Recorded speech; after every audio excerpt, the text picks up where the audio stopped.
Hi guys, welcome back to the channel. On this week's episode I'm going to give you 8 things that I've learned in the almost 5 years I've been driving electric cars. So number 1, faster charging speeds are much more important than how much range you've got. Now obviously it's great to have a bigger range on your car, so you know if 200 miles is a good one to have, but if you've only got a small range car and you're buying your car for the first time, or maybe you're changing your car, have a look at the charging speeds in terms of the kilowatt speeds that are on the rapids.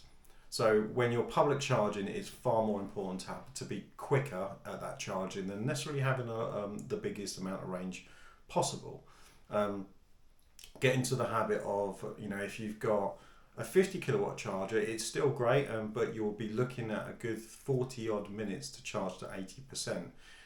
Obviously the higher the charging speed, the better that's going to be. So for convenience and obviously infrastructure wise, it's always best to have a quicker charging speed than actually worrying about I've got X amount of huge amounts of range. So number two, infrastructure wise. Now I've come back from 5 years of driving electric cars, and certainly 5 years ago the infrastructure was terrible, but not as bad as it was if you go back 3 or 4 or 5 years before that. It was a lot worse. So often I get, well, the infrastructure is bad, there's not enough chargers, etc, etc. Now, while some of that is true, infrastructure has improved dramatically in the 4 or 5 years that I've been driving electric cars, from, you know, 1 charger in a town to now 6 or 7 more charging hubs around the country. GridServe hopefully will emphasize this by putting these big charging hubs everywhere. We're still waiting a little bit more on those. There's 2 sites live already, Braintree and Norwich, and then Gatwick on the way, and hopefully Stevenage, which will be great for me, on the way as well. So charging hubs are the way forward, multiples. Infrastructure is getting better, bear with it, but you've got to remember that even now electric cars only account for a good 3 to 5% of the entire car sales. We're still in early days. 5-10 years time it'll be a lot different. What I would say is there's a lot more planning you need to do around sort of public still. I've recently bought a house, as you can see, different backgrounds. I still don't have home charging, but I've been doing that for 4.5-5 years now, so it is improving. Number 3, prime example right here. You can drive an electric car even if you don't have off-street parking. I've lived for 5 years driving electric cars without off-street parking. My flat before, and now my house where we are. Personal decision because of various reasons, money, situation, etc. We still don't have off-street parking. Is that a problem for me? No. I am lucky, however. I am the fewer case in that I get to charge at work if I'm in the office, and I work from home quite a bit now as well. So circumstances will determine if you can do that. There is ways and means, but what that will mean, and then I'll get to a later point, is that you'll need to plan your week. So if you, like I did, I had a BMW i3 before with a 90 odd mile range in the winter, you'd be charging every other day in order to do the range that I was doing. I was doing a 70 mile round trip pretty much every day. You can do it. It takes a lot more planning and thought, however, if you don't have off-street parking. So please bear that in mind. Do your research. Dealers generally won't give you the information around that. They just want to sell you the car. So have a look at the research, go online, look at other YouTube channels. There's plenty of stuff on my channel as well. It is possible. Many of us do that without off-street parking. So don't be scared, but it is a bit of a leap. So just be prepared. There is a bit of pain that comes with it, but proof in case I've done it, anyone can do it. So number 4, Number 4, in the winter, expect 20% reduction in your range. Now, a dealer will tell you the WLTP range, say the car's meant to have 200-mile range. You can guarantee at least 20% of that won't be real. So set your expectations that it's at 200 miles, it'll be about 160 miles. In the winter, reduce that even further to about 120 miles, purely because of heating, cold on the battery, etc. If you're like me and you don't have home charging, when you hit that 20%, then you maybe preheat your car, it will take off 20%, and obviously you're not recuperating that with home charging. So please bear that in mind. If you're buying an electric car, again, they're fantastic. However, be sensible, understand what your amount of travel that you need to do on a daily basis, and then those rare occasions for the bigger, longer journeys. So bear that in mind, the 20% rule. Number 5. So number 5 is always have a backup charger. Now this comes to with public charging, and again, if you're new, you may not know this. If you're existing EV owner, you'll know the tricks of the trade. However, if you've just bought an EV, again, a lot of things that dealers won't tell you is have a backup charger if you're doing public charging. There's still too far fewer hubs in the country, certainly in the UK, to rely on just one charger. I've got 200 miles to go. I've got a range of 100, 150. I need to stop halfway. Don't just rely on that one charger you've picked out on ZapMap and PlugShare, 2 great apps to use if you're new to EV ownership. Have a backup of that, and even have a backup to that, because chances are in use, broken, or it's not going to be available of some kind. If you can target hubs, i.e. hubs being in my case more than 2, maybe 3, 4 plus chargers, go for those. There's still going to be occasions where you may have to wait for a charge because of other people there, but you're more likely to get a reliable charge there than a single one on its own. Don't get me wrong, you can still go to those. There are really good reliable people like Osprey, Instavolt, that generally I've never, touch wood, had a problem with. But you shouldn't rely on just that one single charger. At least go for somewhere where it's got 2 chargers. And if you are going to charge, try and only charge as much as you need, i.e. 80%. There is no need sitting there for another 20-30 minutes past that 80% to get 100%. Plan your journeys, and that's what we'll be coming on to. So number 6. Number 6 is, unfortunately, even in 2023, you still need RFID cards. Now, if you don't know what they are, looks like a bit like a credit card or something like that, and it's tied to a charging network for you to be able to instigate the charge when you swipe the card, or an app. Now, luckily these are getting fewer and fewer, and the government remit to have all new chargers with contactless payment is a good idea.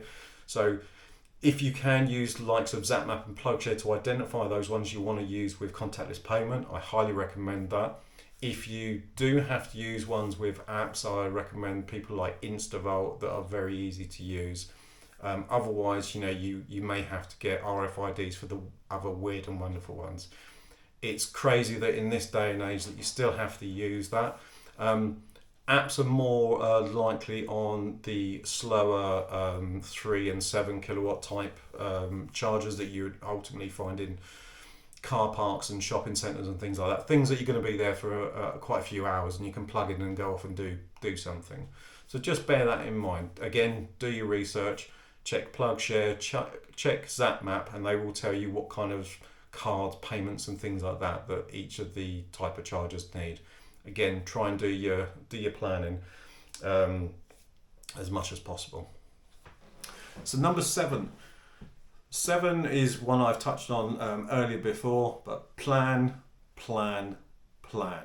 When you're doing longer journeys, planning, even if you've got home charging, planning is essential. Now, the ones that I've covered in terms of that you have charging problems, there's not enough infrastructure, etc., come summer holidays and things like that, those chargers only get more busier, and as people are buying more and more electric cars, they are ultimately going to get busy as well. So plan your journeys. Doesn't mean to say that you can't do it, but if you've got a long journey to do, you need to just plan appropriately.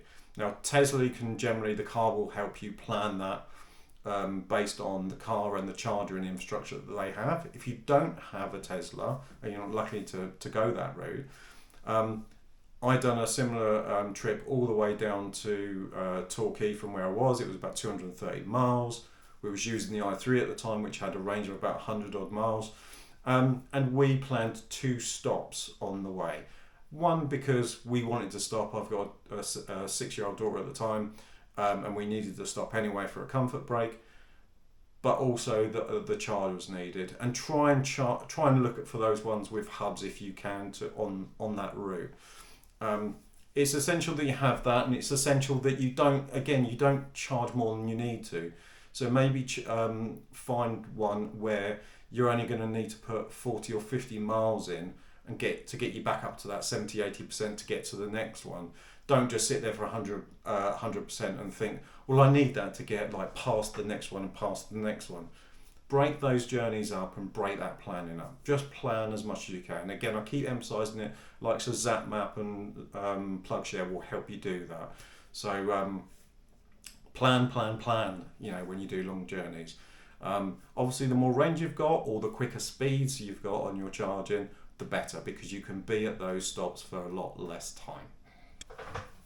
So number 8, final one, and just going to take an opportunity now, if you like this type of content and you want to see more of this as well as other stuff that I do, electric unicycling and things like that, please subscribe to the channel and click the little notification icon so you get notified of any new content that I put out. Generally it's weekly, unless start of the year has been a little bit slow this year, but like to know what you think as well. Do comment below, and if you've got any additional tips for new drivers and new EV owners, put them in the comments. Let them see some of those other facts that the people out there that have lived and breathed EV ownership for some time. Let them know that it's easy, and it can be easy. Anyway, last one, and this is something that Gary from EV Musings podcast will tell you all the time. Always be charging. What does that mean if you're new to EVs? It means if you go shopping and you can find a charging spot to do that while you're there, plug it in. Get that extra bit of miles in. If you're at work and you can plug in, use that. If you're on a longer journey, obviously you'll be planning those and do those. If you're staying at a hotel and you can find one with a charger, maybe it's a slow one that you can use overnight. Always take the opportunity to top up the car. It's a similar mentality. If you've ever had a petrol and diesel car, generally you don't wait until it gets all the way down to sort of zero, and then you go and fill it up and you spend however godly money it is at the moment, although not too dissimilar to electric at the moment. But always take that opportunity to charge and top up your charging levels. You don't always have to go, damn, I'm down to like 15%, I need to fill it all the way up. You may get to that situation on longer journeys, but try and plan it and try and sort of say, right, I'm going to go to the cinema for 2 hours. Is there a charging point I can just plug in, come out, and you're going to have a lot more charge in there, and it's always doing that. So always be charging is a good mentality to have when you have an electric car. And just try them. Honestly, if you've never tried an electric car, try them. Best opportunity is to get to a dealer and try and get a test drive for more than a couple of hours every weekend if you can. See if it fits your lifestyle and how you live, how you work, what kind of journeys you're going to do, and honestly, they're really good. And there's a great deal of options out there now than there were before. On that as well, there is another opportunity to test EVs. I currently, with my car, I'm with a company called Onto, and that offers monthly subscriptions. So if you don't want to commit to a long time for an EV, or you want to try out for a couple of months, there's a good opportunity to do that. Onto kind of give me a referral code that's in the description below. That gives you £100 off your first month subscription, and it puts a little bit back to me into the channel so I can make more content and buy more gear to make more content. Anyway, thanks for watching. Appreciate everyone that subscribes to the channel. I'm desperately trying to push across that 2,000 subscribers this year. So I appreciate all the support everyone gives me. And until next time, see you soon, everyone. Bye bye.